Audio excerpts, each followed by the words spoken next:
제가 기도하고 두 번째 강의 시작하겠습니다. 사랑해 주님 감사합니다. 주님 오늘도 우리를 이 자리 가운데 불러주시고 하나님의 말씀을 함께 나누며 공부하게 하시니 참으로 감사드립니다. 하나님, 우리가 하나님을 더 많이 알고 더 깊이 알고 그만큼 더 하나님을 사랑하는 그런 하나님의 자녀들로 세워주시고 그런 우리들의 삶을 통하여서 하나님께서 영광 받으시고 하나님께서 기뻐하시는 일들이 넘쳐날 수 있도록 주님 인도하여 주시옵소서. 예수님의 이름으로 간절히 기도드렸습니다. 아멘. 네, 지난주 했던 내용을 한번 복습해 보도록 하겠습니다. 간단한 것만 한번 해보도록 할게요. 일단 처음에 창조를 정리해 봤는데 저희가 창조를 딱 한 문장으로 요약을 해보면 하나님께서 혼돈했던 세상을 질서 있게 하신 거고, 그리고 공허했던 세상 가운데 필요를 채우신 게 창조다라는 것을 살펴봤었습니다. 그리고 하나님 나라의 구성 요소 4가지에 대해서 살펴봤었죠. 그래서 왕과 백성과 그리고 왕과 백성 사이에 지켜야 될 사명과 법, 그리고 그들이 함께 살아가는 땅이 필요하다라는 것을 살펴봤었고요. 그리고 이런 처음에 하나님의 나라에는 하나님께서 부여하신 질서 3가지가 있다고 했습니다. 그래서 그 3가지는 하나님과 인간 사이의 질서, 수직적인 질서와 그리고 인간과 인간 사이의 질서는 수평적인 질서, 평등한 질서, 그리고 자연과 인간 사이에 상호작용하는 질서, 이렇게 3가지가 있었다라고 살펴봤었고요. 그리고 그랬던 하나님의 나라가 인간의 죄 때문에 파괴되었는데 그 인간의 죄는 하나님의 말씀을 마음대로 수정하고 추가하는 것으로부터 시작되었으며 인간이 하나님처럼 되고자 하는 마음으로부터 죄가 시작됐다. 그래서 그 결과 하나님께서 부여하신 질서가 파괴됐다라는 것을 살펴봤었고요. 그리고 우리가 또 살펴봤던 게 에덴 동산이 성전의 구조로 되어 있다라는 거 살펴봤었고, 그 성전 안에 거했던 아담과 하와는 성전 안에 있었기 때문에 제사장적 존재로 창조되었다라는 정도까지 우리가 지난주에 봤었습니다. 네, 오늘 바로 이제 들어가 보려고 하는데요. 오늘은 이제 창세기 4장부터 11장까지 보려고 합니다. 네, 제가 성경 처음부터 끝까지 보는 건데 창세기를 되게 구체적으로 할 수밖에 없는 게 이 하나님 나라에 대한 구조가 창세기에 되게 많이 들어있기 때문에 부득이하게 이렇게 보고 있는데 제가 진전도 선생님한테 참 죄송한 마음이 있지만 그래도 어쩔 수가 없어서 한번 오늘 가보도록 하겠습니다. 자, 창세기 4장에는 이제 가인과 아벨 이야기가 시작이 되는데요. 가인과 아벨의 이야기는 정리하면 이 4절과 5절 말씀입니다. 그런데 지금 하나님께서 가인의 제물을 받지 않고 아벨의 제물을 받았다라는 것을 우리가 알고 있는데요. 그런데 오늘 이제 제가 하는 공부에서 이게 중요한 내용은 아닌데요. 이제 이게 중요한 이야기로 나오는 시작점이 되기 때문에 살펴보는 겁니다. 하나님께서 가인의 제물을 받지 않은 것은 제물만 받지 않은 게 아니라 앞에 보시면 가인과 그리고 그의 제물로 되어 있어요. 그러니까 제물만 받지 않은 것이 아니라 그 제물을 준비했던 가인의 모습까지도 하나님께서는 고려하셨고요. 그리고 아벨의 제물뿐만 아니라 아벨이라는 사람 자체도 하나님께서는 고려하셨다. 그러니까 가인은 예배할 준비가 되지 않았던 거고요. 아벨은 예배할 준비가 되었기 때문에 하나님께서 아벨의 제사를 받았다라고 우리가 이해하면 될 것 같습니다. 자, 그 결과 가인이 분노하게 되죠. 그래서 가인이 분노해서 자신의 동생 그 아벨을 죽이려고 합니다. 그 장면이 이 창세기 4장 8절인데요. 우리 4장 8절 말씀 같이 한번 읽어보겠습니다. 시작. 가인이 그의 아우 아벨에게 말하고 그들이 들에 있을 때에 네, 이렇게 되어 있는데 지금 가운데 줄이 좀 이상하죠. 두 번째 줄이 혹시 성도님들이 가지고 있는 성경책을 한번 보시면 가인이 그의 아우 아벨에게 그리고 말하고 라는 그 사이에 혹시 각주가 달려있는 성경이 있나요? 작은 숫자로 1하고 괄호가 쳐져 있는 각주. 혹시 성경 가지고 계신 성경 중에 그렇게 되어 있는 분 계신가요? 아무도 네네, 맞습니다. 그 각주를 따라서 밑으로 내려오면 그 각주에 뭐라고 되어 있냐면 고대 역본들에 의하면 우리가 들로 나가자가 있음이라고 되어 있어요.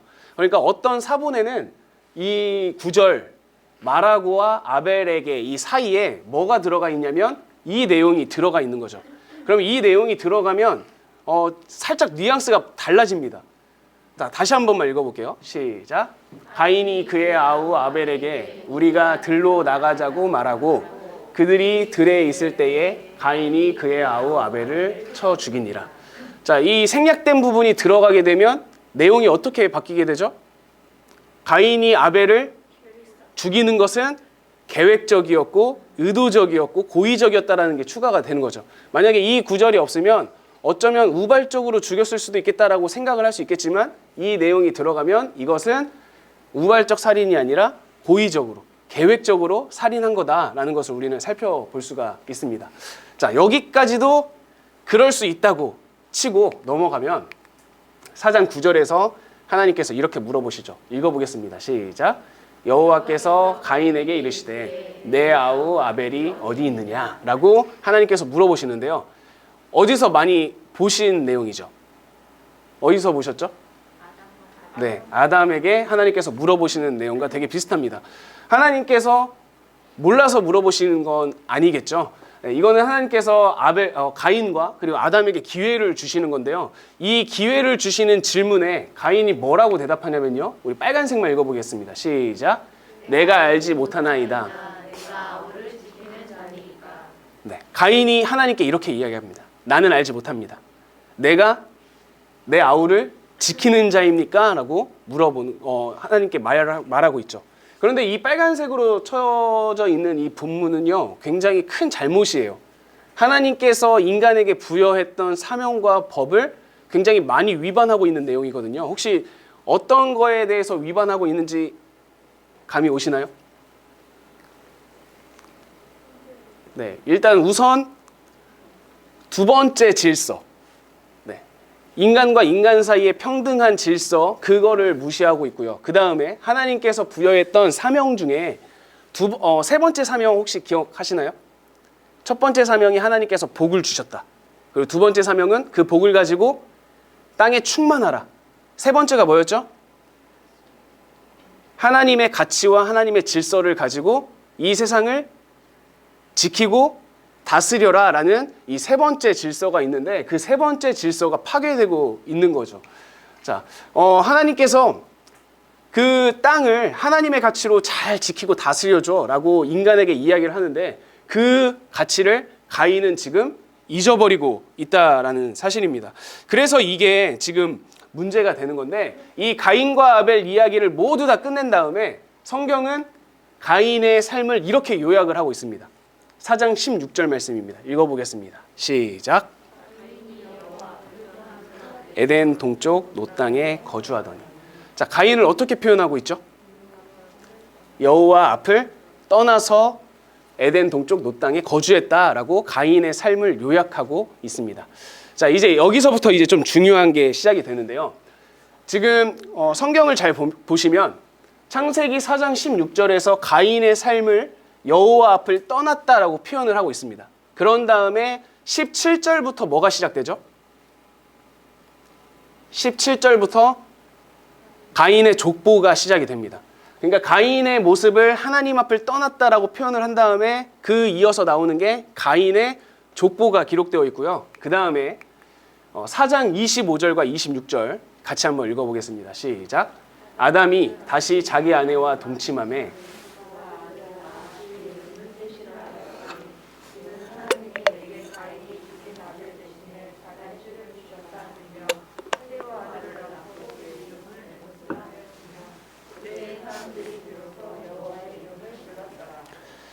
네.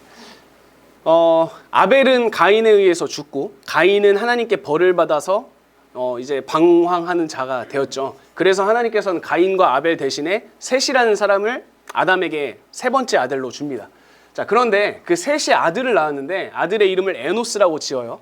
그런데 그 에노스 시대, 셋이 낳은 아들 에노스 시대 때 사람들이 뭐라고 표현을 하고 있죠?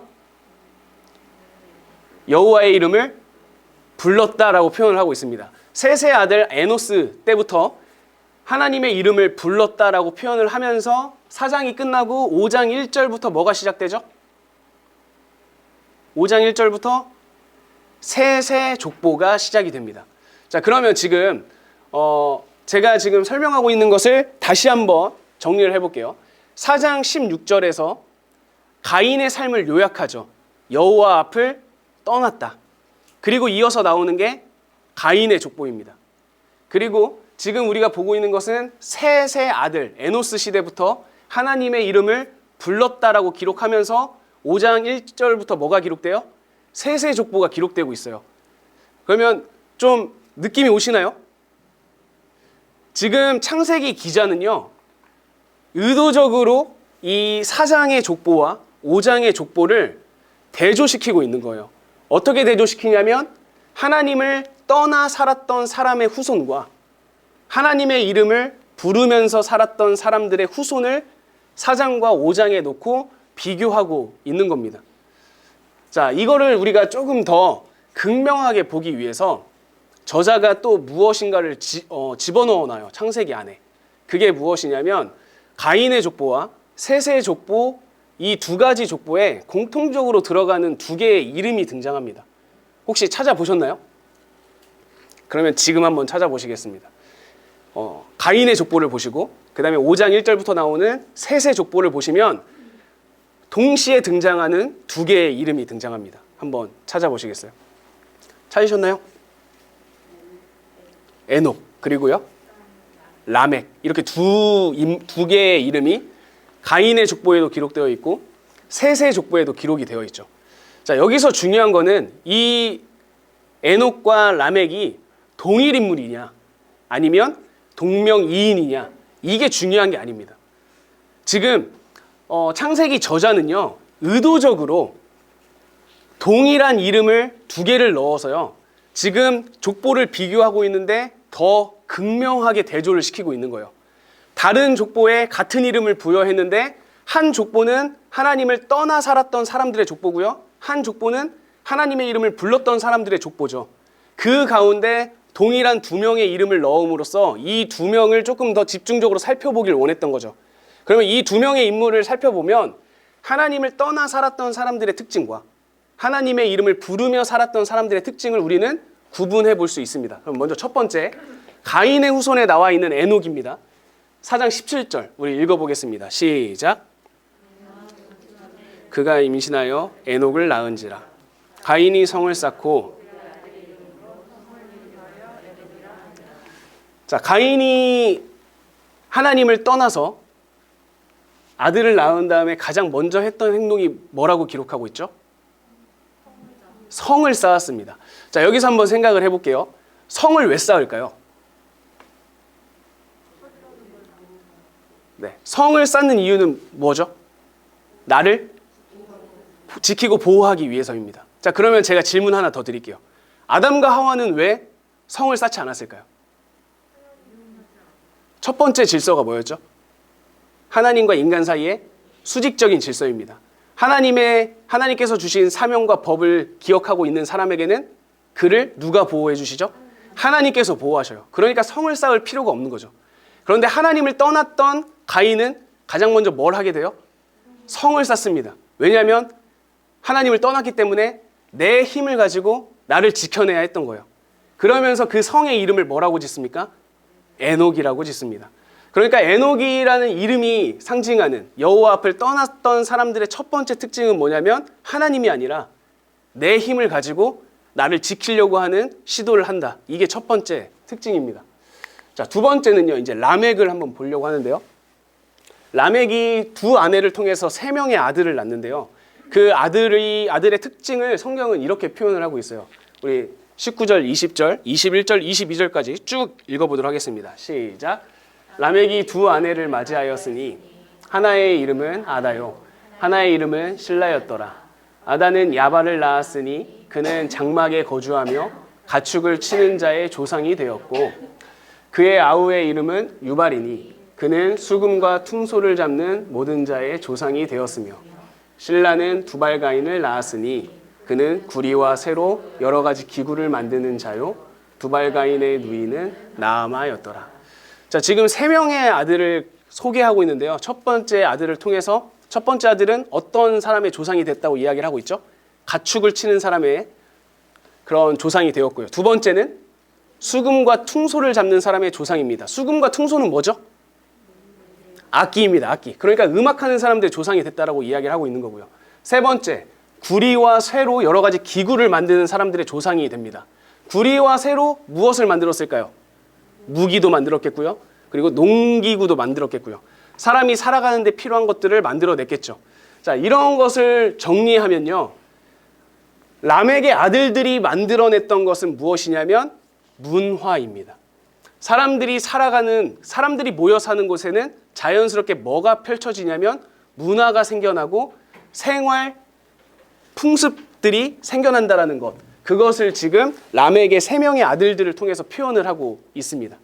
자, 그 다음에 마지막으로 23절과 24절입니다. 라멕이 한 건데요. 우리 같이 한번 읽어보겠습니다. 시작. 라멕이 아내들에게 이르되 아다와 실라여 내 목소리를 들으라. 라멕의 아내들이여 내 말을 들으라. 나의 상처로 말미암아 내가 사람을 죽였고 나의 상함으로 말미암아 소년을 죽였도다. 가인을 위하여는 거의 700이쯤에 라멕을 위하여는 거의 77에 이르리로다 하였다. 자, 지금 이 본문은 누가 누구에게 말하고 있는 걸까요? 라멕이 아내들에게 이야기를 하고 있습니다. 이걸 기억하시고요. 지금 라멕이 아내들에게 이야기하고 있는 핵심 내용은 뭐냐면 결국엔 내 상처와 내 아픔 때문에 내가 소년을 죽였는데 만약에 내 이 죄 때문에 누군가 나를 죽이면 어떡하지? 라는 고민을 하다가 지금 라멕이 뭘 얘기하고 있냐면 가인을 위하여는 벌이 7배지만 나를 위해서는 벌이 77배라고 이야기를 하고 있는 겁니다. 누가 이야기를 해요? 라멕이 이야기를 합니다. 그러면 가인을 위해서 벌이 7배다라는 것은 누가 이야기를 했죠? 이건 하나님께서 말씀하신 명령이었고요. 자, 마지막으로 나왔던 세 번째 특징은 뭐냐면 자기 이익을 위해서, 자기 유익을 위해서 자신들만의 법을 세워나갑니다. 이것이 하나님을 떠났던 사람들의 세 가지의 특징이에요. 첫 번째, 하나님의 보호하심과 하나님의 지키심이 아니라 내 힘을 가지고 나를 지키려고 하는 성을 쌓는다. 그리고 두 번째, 문화 속에서 살아간다. 세 번째, 나의 이익과 나의 유익을 위한 사람들만의 법을 세워간다. 하나님의 법이 아니라 인간들만의 법을 세워가는 거예요. 이게 하나님을 떠난 사람들의 세 가지 특징입니다. 자, 그러면 여기서 이 세 가지 특징을 지금 저와 여러분들이 살아가고 있는 세상에서 한번 봐보실래요? 우리는 이 세 가지 특징 어떻습니까? 자유로울 수가 없죠. 네, 첫 번째, 우리가 하나님의 보호하심이 아니라 내 힘으로 나를 지키려고 한다. 아마 이 문제 저와 여러분 자유로울 수 없습니다. 딱 한 가지. 제가 한 가지만 이야기해도 충분할 거예요. 보험. 네, 보험을 우리가 왜 들죠? 우리가 생각지도 못했던 어떤 우발적인 사건이 발생했을 때 그 보험이라는 제도를 통해서 우리는 우리의 피해를 최대한 막으려고 보험을 듭니다. 그러니까 우리는 이미 보험이라는 제도를 생각할 때 하나님의 보호하심, 하나님의 도우심보다 내가 가지고 있는 어떠한 능력과 재정을 가지고 어떻게 하면 나를 지킬 수 있을까를 고민하다가 내놓은 것이 보험이라는 거죠. 그러니까 제가 지금 보험만 이야기를 했지만 정말 많아요. 우리도 모르는 사이에 우리가 하나님보다 내가 가지고 있는 힘과 능력을 가지고 내 삶과 나를 지키려고 하는 요소들. 자, 두 번째, 문화. 우리는 결코 문화 속에서 자유로울 수가 없습니다. 왜냐하면 사람들이 모여 사는 곳에는요, 문화가 생길 수밖에 없어요. 그게 자연스러운 거기 때문입니다. 우리는 문화 속에서 자유로울 수 없고요. 세 번째, 하나님의 법이 아니라 사람들만의 법을 만들고 살아가는 것. 우리는 이미 대한민국의 헌법 안에서 살아가고 있죠. 하나님의 가치와 하나님의 법이 아니라 대한민국의 법 속에서 살아가고 있습니다. 그러니까 이러한 것을 종합해보면 이미 우리가 살아가고 있는 세상은 어떤 세상이죠? 하나님을 떠난 사람들이 모여서 만들어낸 특징이 쫙 자리 잡고 있는 세상인 거예요. 그런 세상 속에서 이미 우리는 살아가고 있는 사람들입니다. 그러면 반대로 하나님의 이름을 불렀던 셋의 후손들, 셋의 후손에서 나오는 에녹은 어떤 모습인지 5장 18절과 24절을 한번 읽어보겠습니다. 시작. 야렛은 162세에 에녹을 낳았고 에녹이 하나님과 동행하더니 하나님이 그를 데려가심으로 세상에 있지 아니하였더라. 에녹은 어떻게 했다고 이야기를 합니까? 하나님과 동행했습니다. 네. 셋의 후손에 나오는 에녹은 하나님과 동행하기에 힘쓰고 있고요.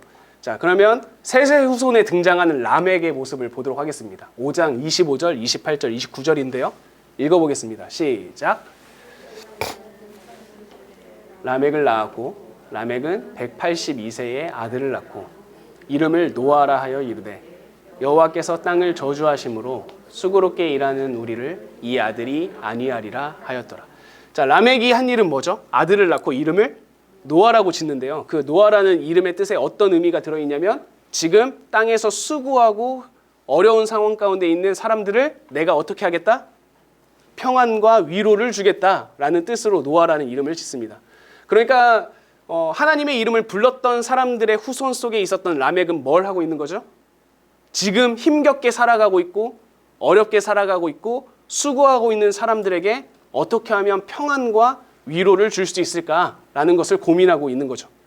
자, 그러면 우리는 이 4장과 5장 말씀을 통해서 하나님을 떠나 살았던 사람들의 특징이 쫙 자리 잡고 있는 오늘날 세상 속에서 우리가 어떤 가치를 품고 살아야 되는지를 분명히 알 수 있겠죠. 이러한 상황이지만 우리는 어떻게 하면 하나님과 동행할 수 있을지를 늘 생각을 해야 되고요. 어떻게 하면 지금 수고하고 힘들고 어렵게 살아가고 있는 사람들에게 평안과 위로를 줄 수 있을지를 고민하면서 살아가야 되는 게 하나님의 이름을 부르는 사람들, 그 사람들의 특징이라는 것을 우리는 봅니다. 그래서 이 창세기 4장과 5장을 보면 창세기를 기록하는 사람이 의도적으로 지금 대조를 시켜놓고 있는 거예요. 비록 아담과 하와가 죄를 짓고 그 죄가 발전하면서 가인이 아벨을 죽이는 사건이 펼쳐졌지만 세상 가운데는 가인의 후손처럼 하나님을 떠나 살았던 사람들도 있지만 그럼에도 불구하고 셋의 후손과 같은 하나님의 이름을 부르며 살아가는 사람들이 있기에 하나님께는 아직 희망이 있었던 거예요. 소망이 있었고. 그런데 여기서 이제 문제가 발생하는데요. 그 문제는 6장에서 발생합니다. 6장 2절 말씀 읽어보겠습니다. 시작. 하나님의 아들들이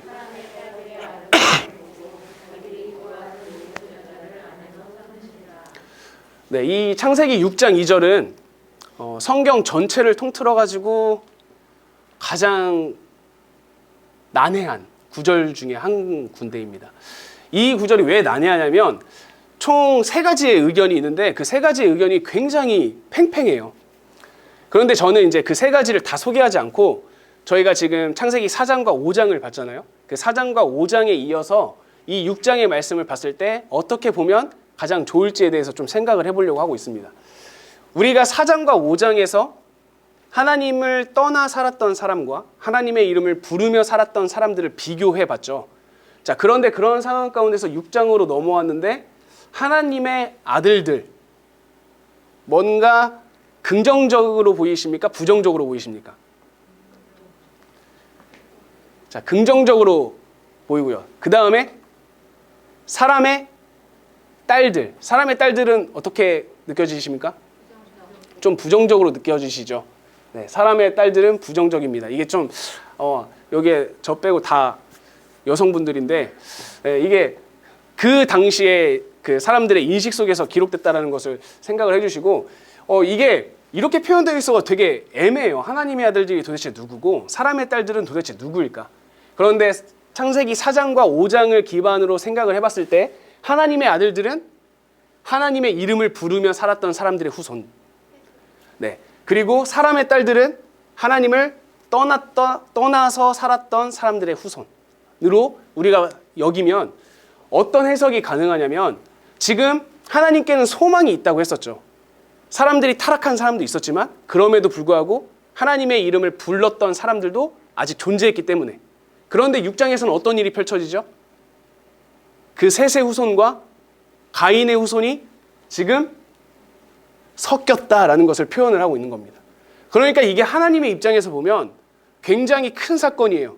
하나님께서 부여하신 세상의 모든 질서가 뒤섞여 버린, 하나님께서 이 땅에 이 사람들에게 복을 주고 그 복을 가지고 세상에 충만하라고 했던 그 하나님의 비전과 계획이 여기에서 다 물거품이 되는 거죠. 그래서 하나님께서는 뭘 결심하시죠? 홍수, 심판을 결심하십니다. 자, 그래서 창세기 6장 5절에서 7절을 보면 지금 심판의 이유를 이렇게 기록을 하고 있어요. 우리 좀 길지만 한번 읽어보도록 하겠습니다. 시작. 여호와께서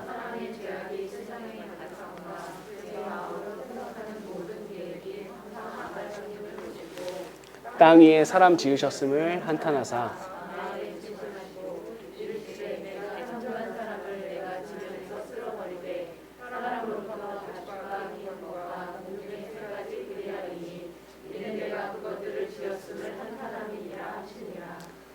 네.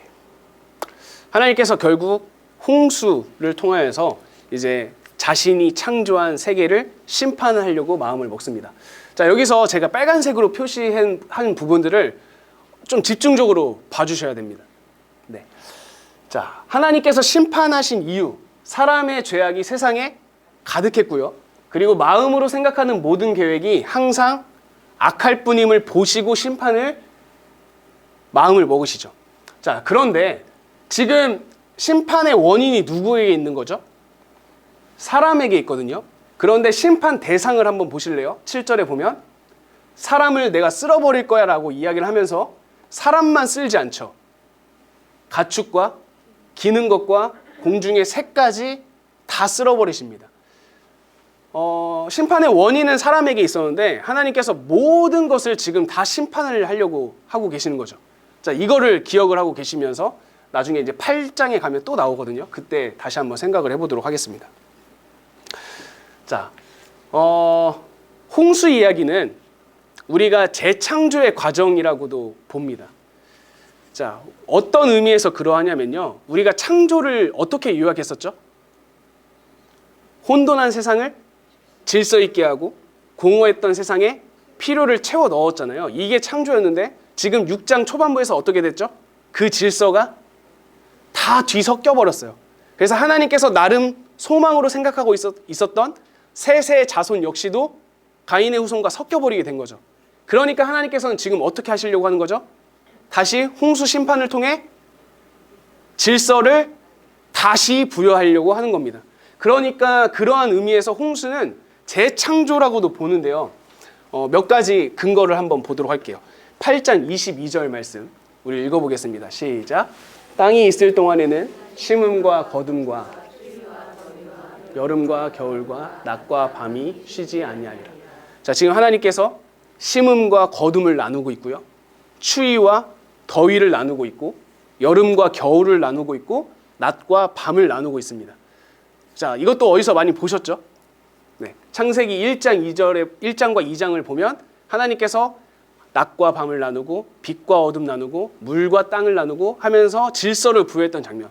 그러니까 지금 홍수 이야기는 다시 한번 하나님이 이 세상 가운데 질서를 부여하고 있는 것을 표현을 하고 있는 거예요. 자, 두 번째 9장 1절에서 3절인데요. 9장 1절에서 3절은 우리 성도님들 성경으로 한번 찾아보겠습니다. 9장 1절에서 3절 우리 같이 한번 읽어보겠습니다. 시작. 하나님이 노아와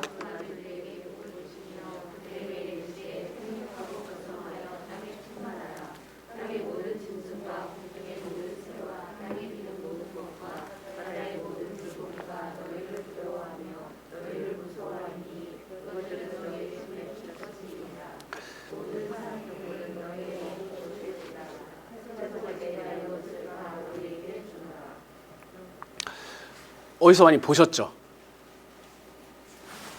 네, 제가 창세기 1장을 보면서 1장 28절이 되게 중요하다라고 말씀을 드렸었는데요. 1장 28절은 하나님께서 인간에게 부여한 사명이 등장을 합니다. 첫 번째 사명이 아담과 하와에게 복을 주셨다라는 거고요. 그리고 그 복을 가지고 생육하고 번성해서 땅에 충만하라는 것, 그리고 지키고 다스리라는 것. 이렇게 세 가지.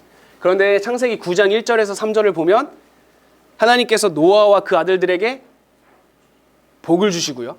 그리고 뭐라고 이야기를 하죠? 그들에게 생육하고 번성하여 땅에 충만하라고 이야기를 하고 있고요. 그리고 2절을 보면 너희의 손에 땅의 짐승 공중의 새 모든 동물들을 너희의 손에 맡겼다라고 이야기를 합니다. 지키고 다스려 달라고 이야기를 하고 있는 거죠. 지금 이 창세기 9장 1절에서 3절 내용은 창세기 1장 28절에서 30절의 내용과 비슷한 의미를 가지고 있습니다. 자, 세 번째 9장 6절인데요. 9장 6절 읽어보겠습니다. 시작. 다른 사람의 피를 흘리면 그 사람의 피도 흘릴 것이니 이는 하나님이 자기 형상대로. 자, 여기에서 보면 또 어떤 단어가 보이시죠? 하나님께서 사람을 자기 형상으로 창조하셨다, 만드셨다라고 이야기를 합니다. 우리가 창세기 1장에서 형상의 의미를 살펴봤었어요. 형상이 어떤 의미를 가지고 있었죠? 하나님께서 인간에게 이 세상을 지키고 다스릴 대리 통치자로 세웠다라는 것을 이 형상이라는 단어가 품고 있다라는 것을 1장에서 봤었는데, 지금 창세기 9장 6절은 창세기 1장 27절과 동일한 의미를 가지고 있는 거죠. 자, 이러한 것들을 봤을 때 홍수는요, 하나님께서 다시 한번 세상에 질서를 부여하는 재창조의 과정이라는 것을 생각해 볼 수 있는 거죠. 자, 여기서 우리는 또 한 가지를 보도록 할게요. 첫 번째 창조에 등장했던 주인공 아담과 그리고 재창조라는 홍수 이야기에 등장하는 노아를 한번 비교해 보도록 하겠습니다. 자, 지난주 말씀을 복습하면서 아담과 하와가 어떤 존재로 창조됐다라고 했었죠? 성전을 지키는 제사장적 존재로 창조했었습니다. 자, 노아가 어땠는지 한번 볼게요. 노아가 방주에서 나오고 난 다음에 했던 일, 8장 20절 말씀입니다. 8장 20절 한번 찾아보겠습니다. 8장 20절 같이 읽어보겠습니다. 시작. 노아가 여호와께 제단을 쌓고.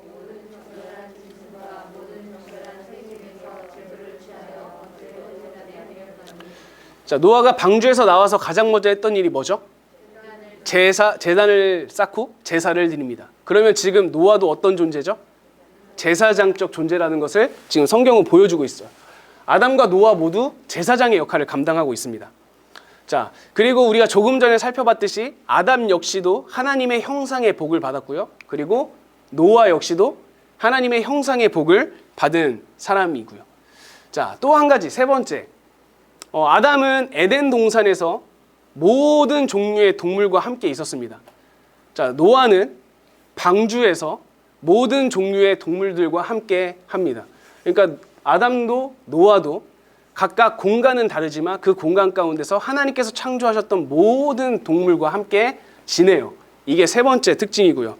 자, 네 번째 특징. 아담의 아들 누구 있었죠? 아담의 아들 가인과 아벨과 셋, 이렇게 세 명입니다. 노아의 아들 셈과 함과 야벳. 아담도 노아도 세 명의 아들을 가지고 있고요. 자, 그 다음에 아담이 하나님께 죄를 지은 다음에 숨었죠. 숨었던 이유가 뭐였죠? 네, 선악과를 먹어서 숨었는데 왜 숨었죠? 네, 부끄러워서. 자기가 벗고 있는 것을 부끄러워했어. 그러니까 벌거벗음의 수치를 느꼈기 때문에 숨었습니다.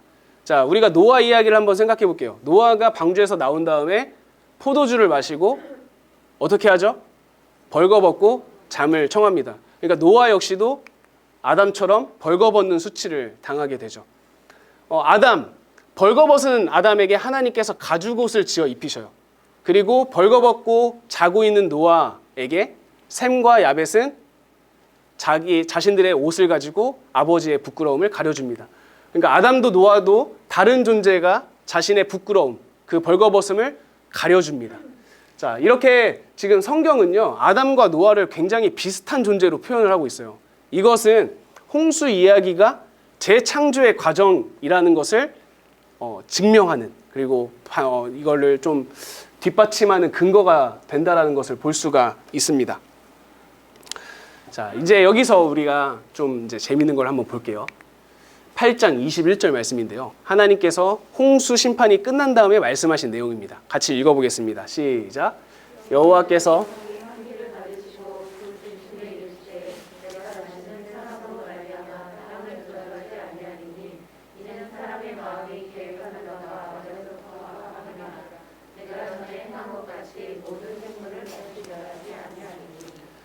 자, 지금 제가 빨간색 글씨로 해놓은 부분 보이시나요? 네.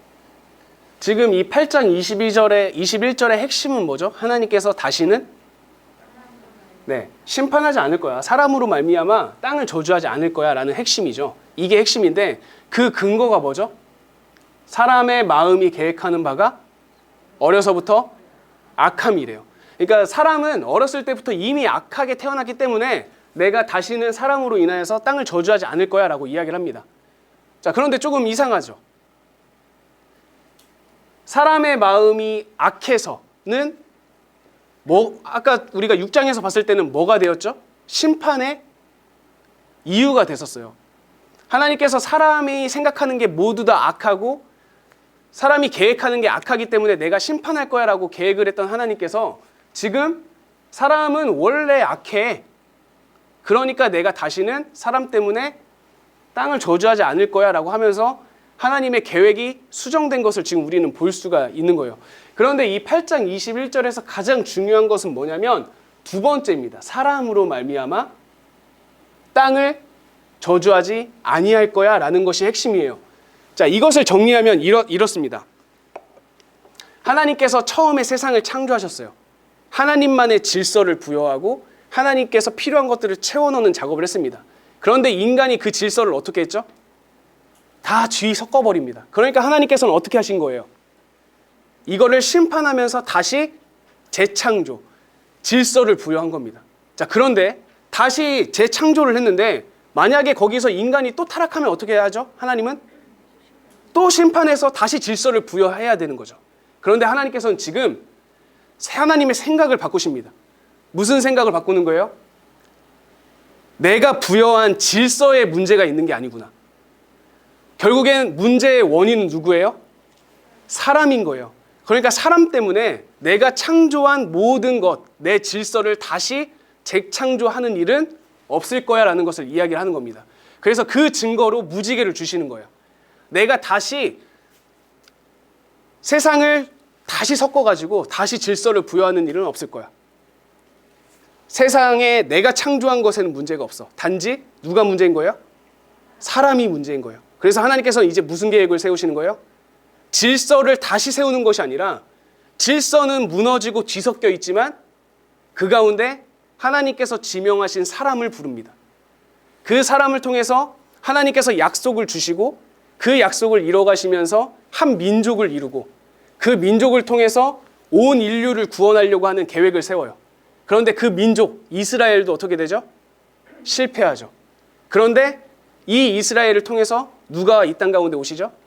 예수님께서 오시면서 하나님께서 처음에 꿈꾸셨던 모든 세계 가운데 하나님의 복을 가지고 충만하라라는 그 사명이 예수님을 통해서 이루어지는 겁니다.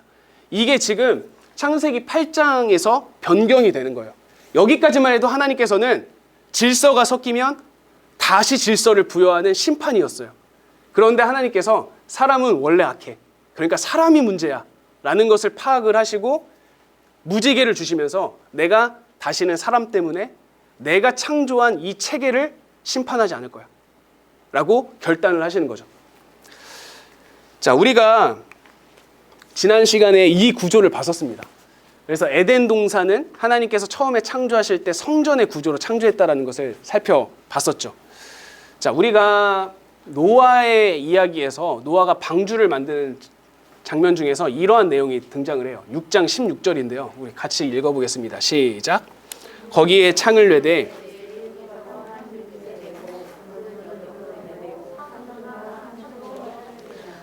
노아의 방주를 지금 어떻게 만들고 있죠? 지금 3층 구조로 만들고 있습니다. 그러니까 지금 방주 역시도 성경에서 뭘 표현하고 있는 거예요? 방주도 역시 성전이다라는 것을 이야기를 하고 있습니다. 방주도 하나님께서 임재하시는 곳, 그리고 하나님께서 통치하시는 곳이었다라는 것을 표현을 하고 있죠. 그래서 우리가 최초 하나님의 나라에서 왕이신 하나님, 그리고 아담과 하와는 하나님의 백성이 되고 그 사이에 사명과 법을 가지고 하나님께서 주신 땅, 에덴 동산에서 살아가는 것, 이것이 첫 번째 하나님 나라의 모습이었다면 우리가 홍수 이야기를 통해서 방주 속에서도 하나님의 나라를 볼 수가 있는데 방주 속에서도 왕이신 하나님이 등장을 하고요. 그리고 노아와 그의 가족이 하나님의 백성이 됩니다. 그리고 이들 사이에 뭐가 주어지겠죠? 사명과 법이 주어지죠. 그것이 창세기 9장 말씀이고요. 그리고 이들이 하나님의 통치를 이루면서 살았던 곳은 방주가 됩니다. 그래서 방주 역시도 하나님께서 처음에 창조했던 하나님의 나라, 그러니까 하나님께서 재창조한 그 하나님의 나라의 모습을 우리는 볼 수 있는 거죠. 자, 이렇게 하나님께서 다시 재창조를 했는데요. 이 재창조를 하는 과정에서 가장 중요했던 인물이 누구였죠? 노아였습니다. 그런데 이 노아가 굉장히 완벽해 보였던 노아가 홍수 심판이 다 끝난 다음에 갑자기 이상해져요. 정말 멀쩡해 보이고 완벽해 보이고 온전해 보였던 그 노아라는 사람이 갑자기 불완전한 모습을 보입니다. 그것을 이 9장 21절에서 한 구절로 이렇게 표현을 하고 있는데요. 우리 읽어보겠습니다. 시작.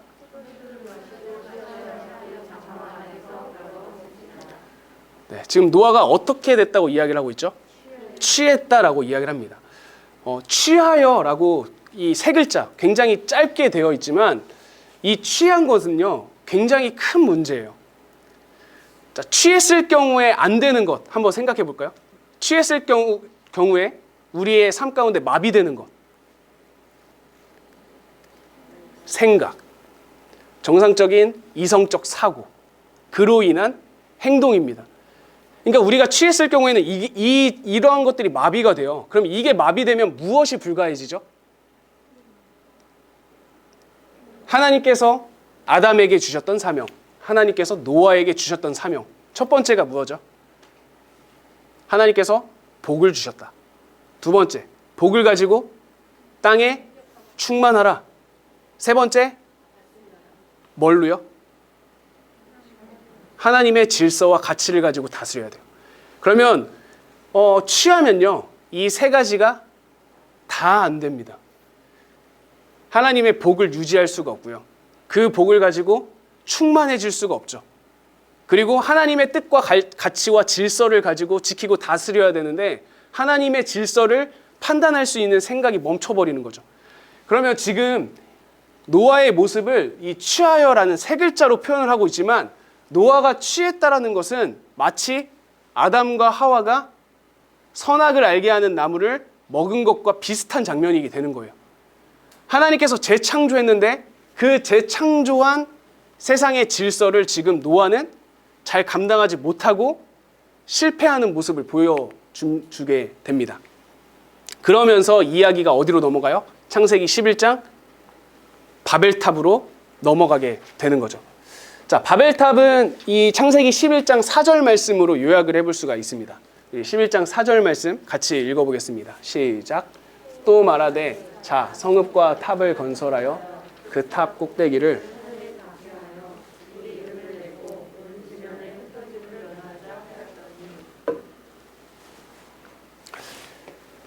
자, 이 구절에 인간이 지은 세 가지의 잘못, 교만한 모습을 볼 수가 있는데 혹시 찾을 수 있으시겠습니까?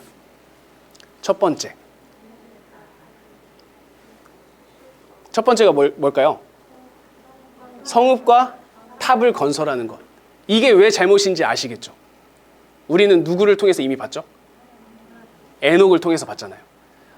가인이 가장 먼저 하나님을 떠나서 했던 일이 성을 쌓았던 일. 그리고 그 성을 에녹이라고 지었죠. 자, 그런데 지금 그 똑같은 모습을 사람들이 하고 있는 겁니다. 성읍과 탑을 왜 건설하겠어요? 나를 지키고 나를 살게 하기 위해서입니다. 자, 우리가 왜 이 성읍과 탑을 건설하는 것이 나를 지키는 일인지 왜 알 수 있냐면 창세기 11장 전에 나온 내용을 우리는 생각해 보셔야 돼요. 어떤 내용이었죠? 우리가 지금까지 계속 살펴봤던 내용. 홍수입니다. 왜 사람들이 성읍과 탑을 쌓겠어요? 혹시 하나님이 다시 심판하신다 할지라도 내가 탑을 쌓아서 죽지 않을 거야 라는 마음이 들어가 있는 겁니다. 그러니까 지금 이 사람들은 하나님께서 주신 그 약속을 신뢰하지 못하고 있는 거죠. 하나님께서 내가 다시는 사람 때문에 이 세상을 심판하지 않을 거야 하면서 무지개를 주시죠. 그런데 사람들은 그 약속을 신뢰하지 못하고 자신을 지키기 위해서 성읍과 탑을 쌓아가고 있는 겁니다. 혹시라도 하나님이 또 심판하실지 몰라. 그러면 그때는 우리 힘으로 우리를 지키자라고 하면서 성읍과 탑을 건설해 나갑니다. 자, 두 번째 이유가 뭐죠? 탑 꼭대기를 어디에 닿게 하죠? 하늘에 닿게 합니다. 하나님처럼 되고자 합니다. 그리고 동시에 하나님의 영광과 하나님의 이름을 올려드리는 것이 아니라 우리 이름을 내자라고 표현을 하고 있죠. 그 다음에 세 번째가 뭘까요? 흩어짐을 면하자. 이게 왜 잘못일까요? 하나님께서 두 번째로 주신 사명이 뭐죠? 생육하고 번성해서 땅에 충만하라. 땅에 충만하기 위해서는 어떻게 해야 될까요? 흩어져야 되죠. 그런데 사람들은 지금 어떻게 이야기를 합니까? 우리가 모이자라고 이야기를 합니다. 그러니까 이 바벨탑 11장 4절을 보면 하나님께서 인간에게 주신 사명과 법을 다 무시하고 자기들의 모든 교만을 다 쏟아 부은 장면이 이 바벨탑에 표현되어 있는 겁니다. 자, 그런데 여기서 우리가 재밌는 부분을 하나만 보고 넘어가도록 하겠습니다. 11장 5절 말씀인데요. 11장 5절 말씀. 우리 성도님들의 성경을 찾아서 읽어보도록 할게요. 11장 5절 읽습니다. 시작. 여호와께서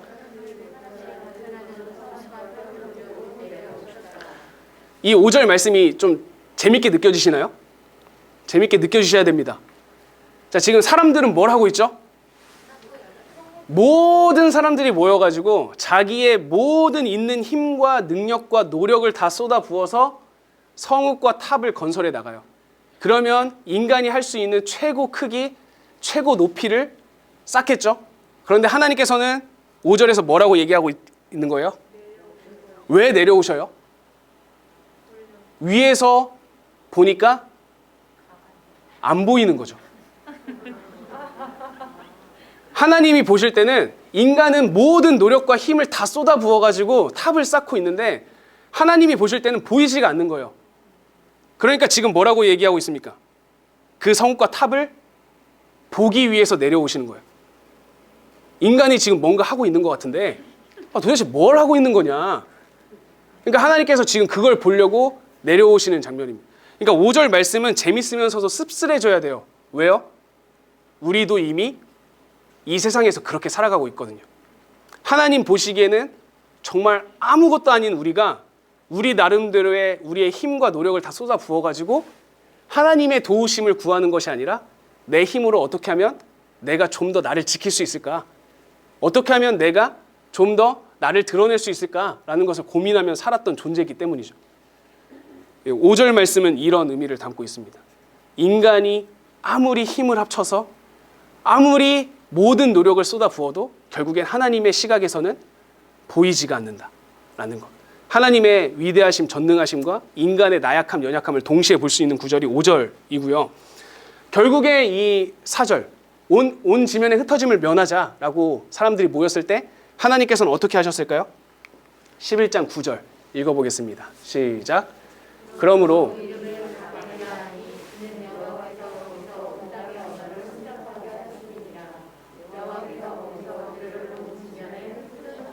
네, 하나님께서 하나님의 힘을 가지고 능력으로 결국에 사람들을 흩으셨죠. 왜요? 사람들이 흩어지는 게 하나님의 질서 안에 있는 거였기 때문이죠. 사람들은 흩어져야 됩니다. 하나님께서 주신 복을 가지고. 그런데 사람들이 모이기 시작하면 사람들이 우리는 모여서 힘을 모으면 신을 능가할 수 있어 라는 모습을 갖는 것, 그것이 결국엔 바벨의 문제였던 거예요. 그런데 우리가 살아가고 있는 사회의 모습을 보면 요즘 인간들은 이제 그런 것들을 많이 하죠. 인간들의 지혜와 지식을 다 쏟아 부어서 전능자의 위치에 가기 위한 여러 가지 노력들을 많이 하고 있는 세상들입니다. 그런 세상 가운데 우리가 살고 있는데 결국엔 하나님께서 보시기에는 진짜 아무것도 아닌 거죠. 그래서 이 내용을 기억을 하시면서 우리가 창세기 1장부터 11장을 한번 요약 정리를 한번 해보도록 하겠습니다. 6개로 요약을 할 수가 있는데요. 첫 번째, 하나님께서 창조하셔요. 질서와 필요를 공급하십니다. 자, 그런데 하나님께서 창조하신 세상 가운데 뭐가 들어오게 되죠? 죄가 들어옵니다. 그 죄는 하나님이 되고자 함으로부터 시작이 돼요. 이러한 마음으로 시작된 죄가 어떻게 되죠? 발전합니다. 가인과 아벨 사건, 그리고 하나님의 아들들과 사람의 딸들이 섞이는 사건. 이러면서 죄가 더 심해져요. 그때 하나님께서는 어떤 마음을 가지시죠? 내가 심판해서 다시 재창조를 해야겠어. 다시 질서와 필요를 공급해야겠어. 라는 마음을 가지십니다. 그때 노아는 또 어떻게 되죠? 죄를 짓습니다. 분별하지 못하고 취해요. 이 들어온 죄가 다시 무엇을 낳습니까? 바벨탑, 더 큰 타락, 인간의 끝없는 교만으로 이어지게 되는 거죠. 그러니까 지금 창세기 1장에서 11장은 이 내용이 반복이 되고 있는 거예요. 하나님께서 질서를 부여하셨는데 인간은 그 질서를 유지하지 못한다. 그 다음에 더 심해진다. 하나님께서 다시 재창조하시면서 질서를 부여했지만 인간은 또 넘어진다. 또 더 심해진다.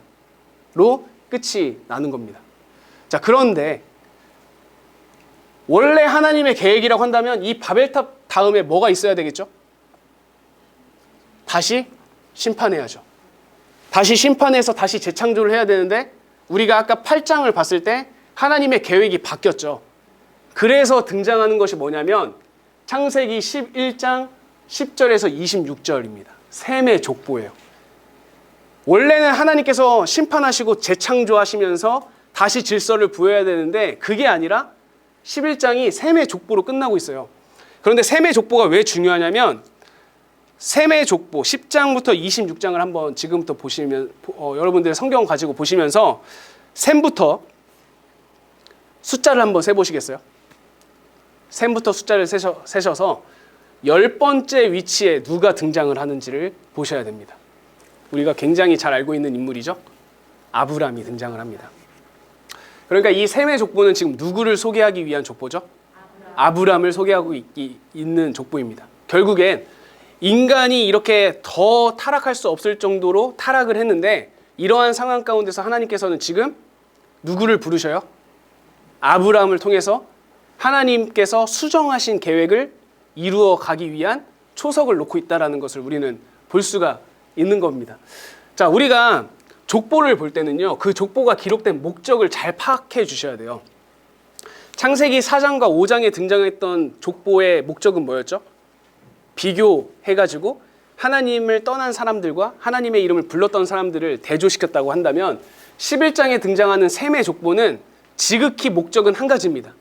그냥 아브람을 소개하기 위한 목적이에요. 그래서 우리가 이제 구약성경 그리고 신약성경에 넘어가면 족보들이 계속 나오죠. 그럼 족보들이 나오면 항상 숫자를 세보십시오. 숫자를 세서 이스라엘 사람들이 좋아하는 숫자 7 그리고 10 그리고 12를 한번 봐주세요. 그러면 거기에는 항상 뭔가 중요한 인물들이 등장을 해 있을 겁니다. 그러면 이 말은 무슨 말이냐면요. 이 족보를 기록할 때 이 창세기를 기록한 사람은요. 사실의 목적이 없어요. 이 족보가 사실이야 라는 것에 생각이 있는 것이 아니라 단지 뭐에 생각이 있는 거예요? 10번째 위치에 아브람을 넣기 위한 것에 목적이 있는 거예요.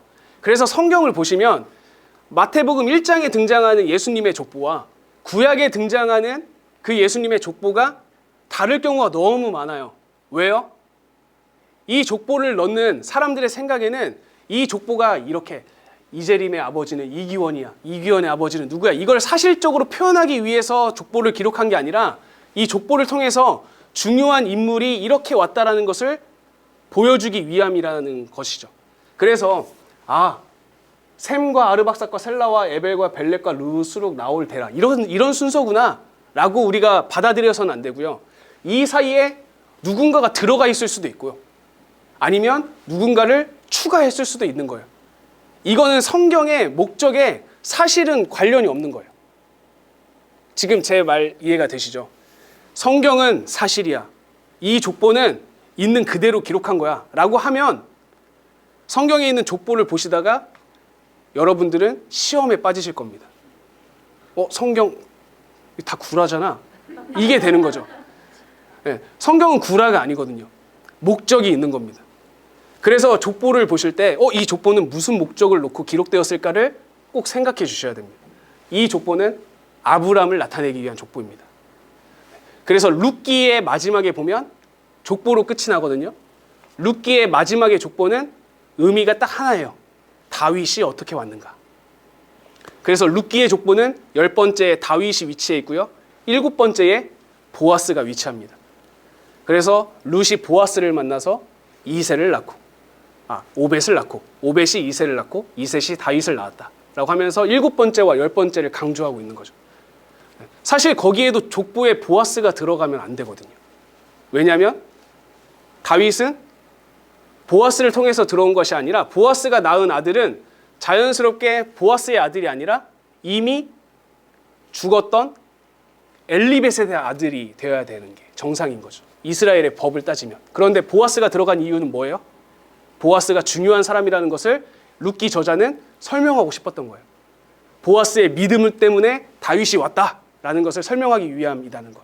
그래서 족보를 보실 때 이게 사실이구나 라는 개념이 아니라 이 족보는 누구를 강조하기 위함일까? 라는 개념으로 바라보셔야 우리는 그런 위험에 빠지지 않을 수 있게 됩니다. 자, 그래서 결국에 창세기 1장부터 11장은 굉장히 어두운 이야기가 막 진행되지만 가장 마지막은 반전의 희망이 보이면서 끝이 납니다. 그래서 하나님께서 완전히 타락할 대로 타락한 이 세상을 어떻게 회복하고 구원하실까? 바로 이 사람 아브람을 통해서 시작을 하시는구나 라고 하면서 창세기 12장 1절에 가면 하나님께서 아브람을 부르는 장면으로부터 이제 성경이 시작이 되는 거죠. 그래서 다음 시간에는 창세기 12장부터 50장까지 말씀을 살펴보도록 하겠습니다. 혹시 오늘 했던 부분에 있어서 질문 있으시면 질문 받도록 하겠습니다. 그러면 제가 기도하고 오늘 두 번째 시간 마무리하도록 하겠습니다.